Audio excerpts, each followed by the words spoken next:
Hello everyone. आज का topic है लूनार फेजेस, या कहें तो कि चंद्रमा की कलाएं। चंद्रमा की कलाओं से मतलब है कि चंद्रमा के जब चंद्रमा आकाश में होता है उसकी विभिन्न विभिन्न आकृतियां अलग अलग दिनों में हमें दिखती हैं।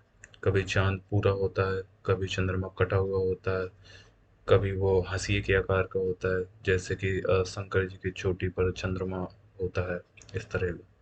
तो आइए देखते हैं वो चंद्रमा का आकार कैसे बदलता रहता है। सबसे पहले कुछ जान लेते हैं कि चंद्रमा जो है हमारे पृथ्वी का निकटतम ब्रह्मांडीय पड़ोसी है, और चंद्रमा हमारी धरती के एंटी क्लॉकवाइज डायरेक्शन में चक्कर लगा रहा है हमारी पृथ्वी के, और हमारी पृथ्वी सूरज के चारों ओर एंटी क्लॉकवाइज डायरेक्शन में चक्कर लगा रही है। अब जब चंद्रमा पृथ्वी के चक्कर लगा रहा है और पृथ्वी सूरज के चक्कर लगा रही है, तो चंद्रमा कभी अब बीच में आता है, पृथ्वी और सूरज के बीच में आता है यहाँ पर। हाँ, कभी यहाँ पर आएगा। हम्म, कभी यहाँ पर होगा, और कभी आ, सबसे दूर होगा। मतलब सबसे दूर इस मामले में कि पृथ्वी बीच में आ जाती है चांद और सूरज के बीच, तो उस पोजीशन पे चांद यहाँ पर होगा। तो इस तरह से आ, ये चांद पृथ्वी दोनों सूरज के चक्कर लगाते हैं। तो चलिए देखते हैं, और इनमें बीच बीच में ग्रहण भी बनता है कभी कभी, तो वो हम बाद में देखेंगे। तो बस इतना जान लेते हैं ग्रहण कब बनता है। जब सूरज, पृथ्वी और चांद, मतलब तीनों एक ही सीध पर हों, एक ही लाइन पर हों, तो ग्रहण की पोजीशन आती है, ग्रहण बनता है। लेकिन वो एक एक विशेष स्थिति होती है, वो कभी कभी होता है। और तो जो ऐसे ज़्यादा से ज़्यादा 7 बार ऐसी पोजीशन बन सकती है। तो चलिए देखते हैं जो चंद्रमा की कलाएं हैं, कि कैसे चंद्रमा कभी आधा दिखता है, कभी कम दिखता है, कभी हंसी के आकार का दिखता है। तो समझते हैं।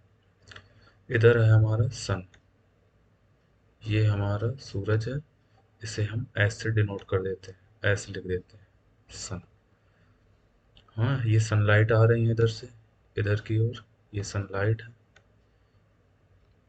और हम पहली पोजीशन मानते हैं कि सूरज, सन और पृथ्वी के बीच में चंद्रमा है। ये हमारा मून है, चांद। ये हम पहली पोजीशन मानते हैं। तो चलिए देखते हैं क्या क्या क्या क्या क्या दशा बनती है। तो सूरज इधर है। हाँ, तो सूरज की रोशनी पड़ रही है, आ रही है इधर की ओर, धरती की ओर भी आ रही है और चांद की ओर भी आ रही है। तो जब चांद पर रोशनी पड़ेगी तो इसके आधे भाग पर जो भाग सूरज की तरफ होगा वो चमकीला हो जाएगा, उस पर रोशनी पड़ेगी, और जो बाकी भाग पृथ्वी की तरफ है उस पर अंधेरा रहेगा। हाँ, तो जो दिन में लोग हैं पृथ्वी के, पृथ्वी की पोजीशन भी समझ लीजिए। पृथ्वी पर भी आधे भाग पर प्रकाश होगा, जिसे दिन कहेंगे, और आधे भाग पर अंधेरा होगा, जिसे रात कहेंगे। डे वाला पार्ट ये है। हम्म, और ये दिन आधे भाग पर यहाँ तो है ही, लेकिन उस साइड भी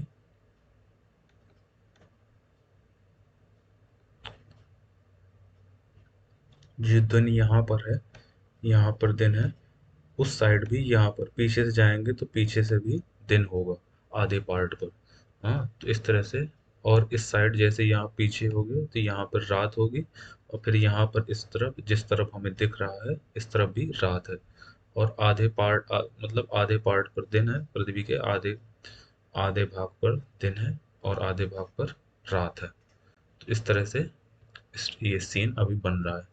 चलिए देखते हैं हमें चांद अब कैसा दिखाई देगा। दिन में तो ये चांद का, अभी इस साइड अंधेरा है चांद के, इस वाले पार्ट पर। तो दिन में जो लोग होंगे यहाँ पर उनको तो दिखाई नहीं देगा, यहाँ पर जो लोग होंगे इन्हें तो दिखाई नहीं देगा। लेकिन जब रात आएगी और पृथ्वी हमारी कैसे घूम रही है? एंटी क्लॉकवाइज डायरेक्शन में ऐसे घूम रही है। हम्म, तो पहले रात होगी फिर दिन आएगा, ऐसे पृथ्वी हमारी घूम रही है।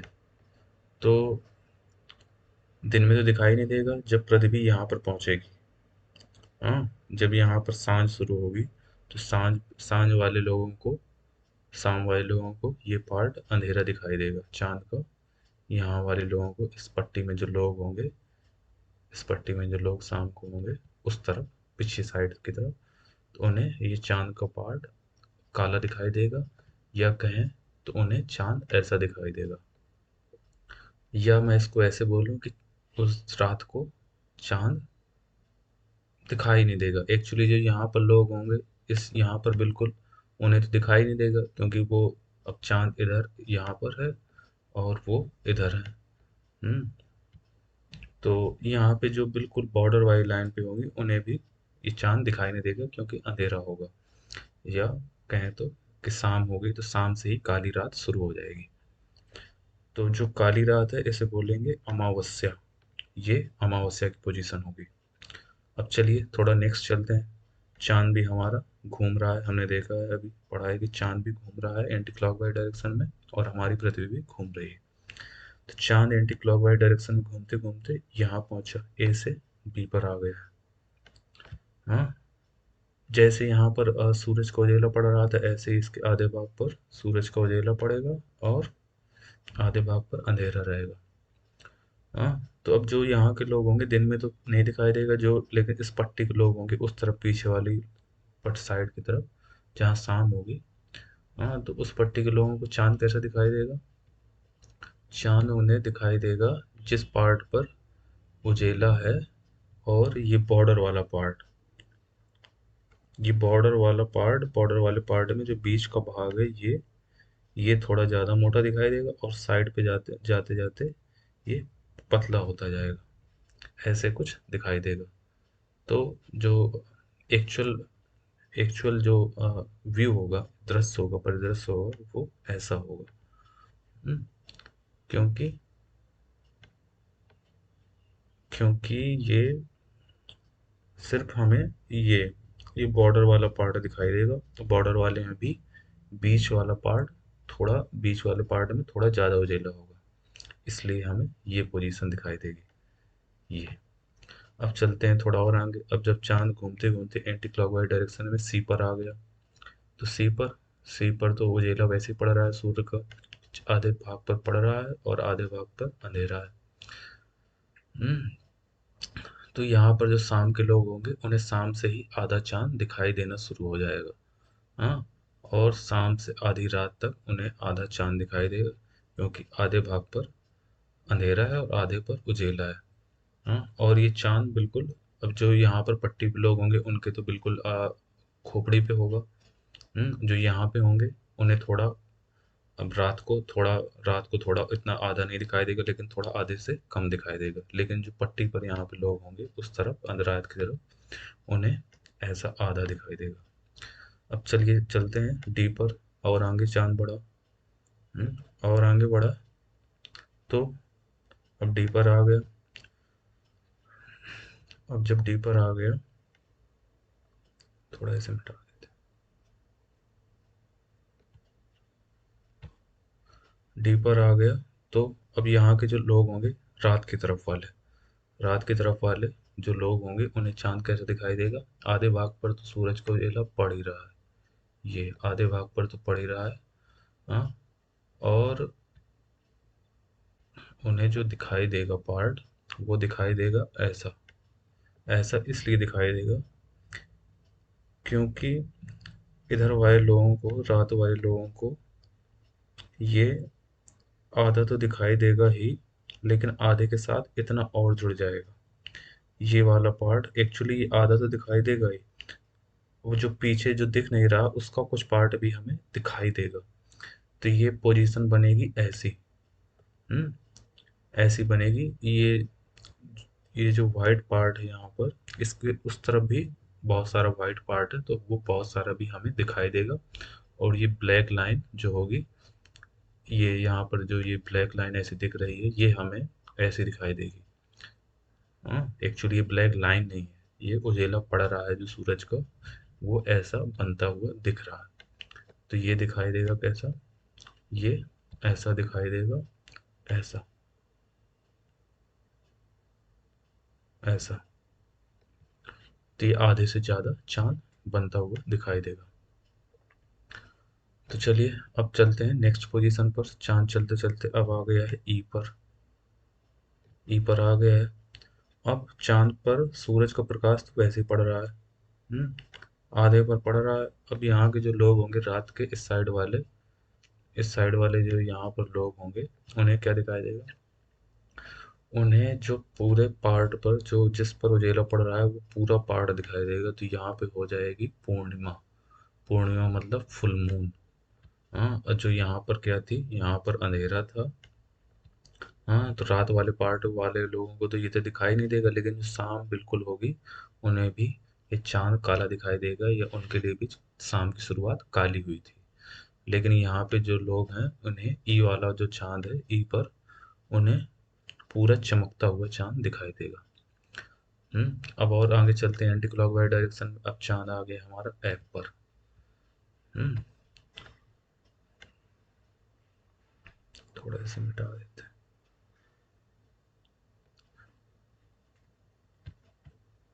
अब एफ पर आ गया है, तो अब ध्यान दीजिए, जैसे चांद हमें यहाँ पर दिखाई दे रहा था ना, तो हमें जो उजेले वाला पार्ट है यहाँ पर, इस तरफ जो हमारी तरफ दिख रहा है स्क्रीन में, वो कम दिखाई देगा। लेकिन जो दूसरी तरफ पार्ट है जो छुपा हुआ है उजेले वाला, वो पूरा दिखाई देगा। इस तरफ उजेले वाला पार्ट कम दिखाई देगा, पूरा नहीं दिखाई देगा, लेकिन कम दिखाई देगा। तो ये चांद जो है ये कैसे दिखाई देगा, इस तरफ उस तरफ जो आधा पार्ट छुपा हुआ है उजेले का, हाँ, और इस तरफ इस जो ये इस तरफ अंधेरा होगा, उसके कारण ये अंधेरे वाला पार्ट दिखाई देगा थोड़ा। और यहाँ से कुछ ऐसा, ऐसे, एक मिनट,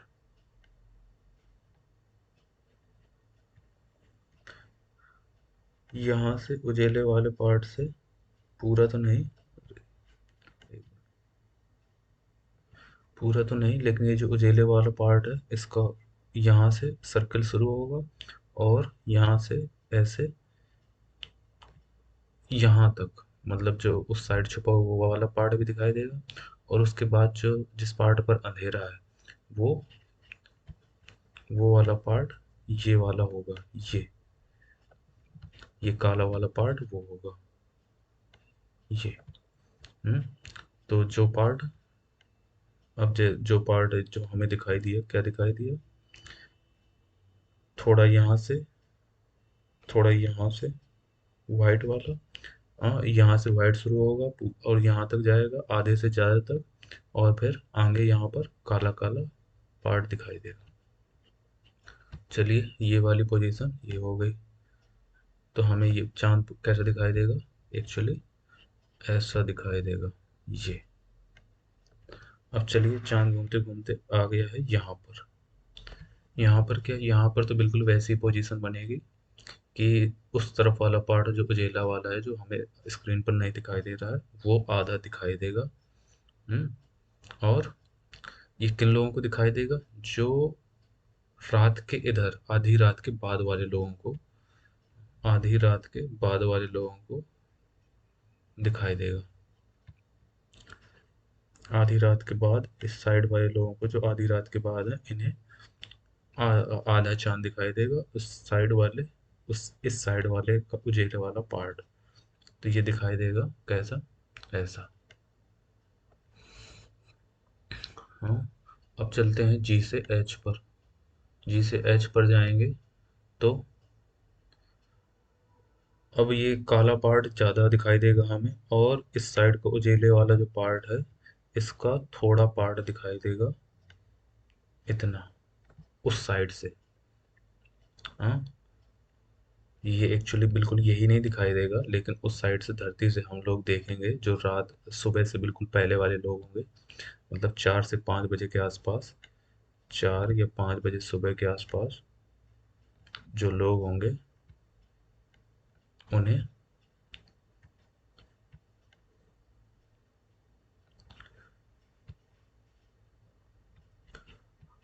उन्हें ये ब्लैक वाला पार्ट ज़्यादा दिखाई देगा, और जो वाइट का थोड़ा बहुत इस साइड, उस साइड जो छुपा हुआ है उसका ये पार्ट दिखाई देगा। तो ये पोजीशन बनेगी ऐसी। और फिर चलते चलते जब चांद एच से ए पर आ जाएगा तो फिर वही पोजीशन बनेगी, क्या कि अंधेरे वाला पार्ट धरती की तरफ हो जाएगा और उजाले वाला पार्ट सूरज की तरफ। तो अब दिन में तो ये दिखाई नहीं देगा, लेकिन जो सुबह के पहले होंगे, सुबह से पहले जो यहाँ पर लोग होंगे उन्हें तो काला ही दिखाई देना है, ये चाँद दिखाई ही नहीं देगा। दिन वालों को तो वैसे ही नहीं दिखाई देना, क्योंकि दिन है, सूरज के प्रकाश में दिखाई नहीं देगा। अब जब पृथ्वी घूम के ऐसे पहुंच जाएगी तो यहाँ पर जो शाम होगी, शाम वाले लोगों को भी ये चाँद काला दिखाई देगा। ये कहेंगे कि उनकी शाम काली ही होगी। तो इस तरह से ये बहुत सारी आकृतियाँ बनती हैं। अगर ये जैसे समझ में नहीं आया तो एक इसका खास उपाय है। मतलब ये आकृतियाँ समझ में नहीं आए तो इसका एक खास उपाय क्या है, अभी बता।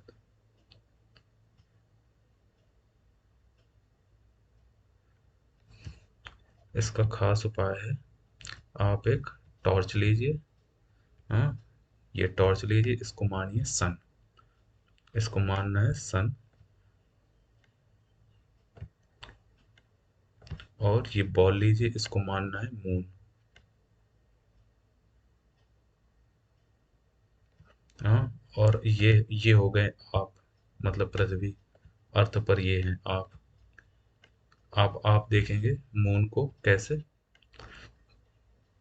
अब आप ये हैं, तो अब आप टार्च को जला दीजिए एक अंधेरे कमरे में। और बॉल को कैसे देखना है, बॉल को कभी यहाँ पे रखिए, टॉर्च इस साइड रख दीजिए, सनलाइट की तरफ टॉर्च, कभी बॉल को यहाँ पे रखिए, कभी बॉल को एक बार यहाँ पे रखिए, एक बार बॉल को यहाँ पे रखिए। और आपको यहाँ बैठना है बीच में, आपको यहाँ बैठना है। हम्म। तो अब जब आप देखेंगे बॉल को, तो बॉल ऐसी दिखेगी पहली दफ़ा, फिर दूसरी दफ़ा दिखेगी ऐसी, फिर तीसरी दफ़ा। जब आप बॉल को डी पर रखेंगे, बॉल को अगर आप जब डी पर रखेंगे यहाँ पर, तो बॉल दिखेगी ऐसी, इतने पार्ट पर उजेला दिखेगा। फिर जब बॉल को आप ई पर रखेंगे तो बॉल दिखेगी ऐसी पूरे पर। जब बॉल को आप एफ पर रखेंगे, टार्च जलते हुए सामने में, फिर यहाँ से घूम के देखेंगे तो बॉल दिखेगी आपको ऐसी। जब जी पर रखेंगे तो बॉल ऐसी दिखेगी ऐसे। आपको चंद्रमा की सारी जो ये कलाएं हैं आपको क्लियरली दिखेंगी। करना क्या है, यही अंधेरे कमरे में जाइए, टॉर्च जलाइए, फ़ोन की टॉर्च जलाइए या जो ये टॉर्च जलाइए। और बॉल है जो अपनी गेंद है क्रिकेट की, उसको विभिन्न भिन्न स्थितियों में रखिए, तो आपको कॉन्सेप्ट क्लियर हो जाएगा। चलिए, ये था जो चंद्रमा की कलाएं थी। और आशा करता हूँ समझ में आ गया होगा। लेकिन अगर नहीं आया तो ये तो इससे तो समझ में आएगा ही, ये कन्फर्म है, इससे तो आप भूल ही नहीं पाओगे। एक और कॉन्सेप्ट है सुपर मून और ब्लू मून, इसको भी जल्दी से देख लेते हैं। सुपर मून क्या है, ब्लू मून क्या है। सुपर मून क्या है, सुपर मतलब नाम से ही जाहिर हो रहा है कुछ बड़ा टाइप का। हाँ, जब मून पृथ्वी के पास होता है तो 30% अधिक चमकदार दिखता है और 14% अधिक बड़ा दिखता है। इसे ही सुपर मून कहते हैं। हाँ, तो ये हो गया सुपर मून। अब ब्लू मून क्या है, जनरली कोई कैलेंडर महीना होता है तो उसमें एक पूर्णिमा होती है। हाँ, एक फुल मून होता है, पूर्णिमा, जब चांद पूरा दिखाई देता है आकाश में रात में। लेकिन कभी कभी ऐसा होता है कि एक कैलेंडर महीने में दो पूर्णिमाएं आ जाती हैं। ऐसा क्यों होता है, क्योंकि जो पहली या दूसरी तारीख है स्टार्टिंग की, वहाँ पर पूर्णिमा आ जाती है। और जो महीने की लास्ट तारीख होगी किसी महीने में, जो 31 होगी, वहाँ भी पूर्णिमा आ जाती है। तो एक महीने में दो पूर्णिमाएं आ जाती हैं। तो इसी कारण ये जो फिनोमेना है, दूसरी पूर्णिमा के मून को ब्लू मून कहा जाता है। तो ये ब्लू मून हो गया और सुपर मून हो गया। चलिए, थैंक यू सो मच, बने रहिए। और टॉर्च से ये एक्सपेरिमेंट ज़रूर कर लेना, फिर तो भूलेगा ही नहीं। Thank you so much.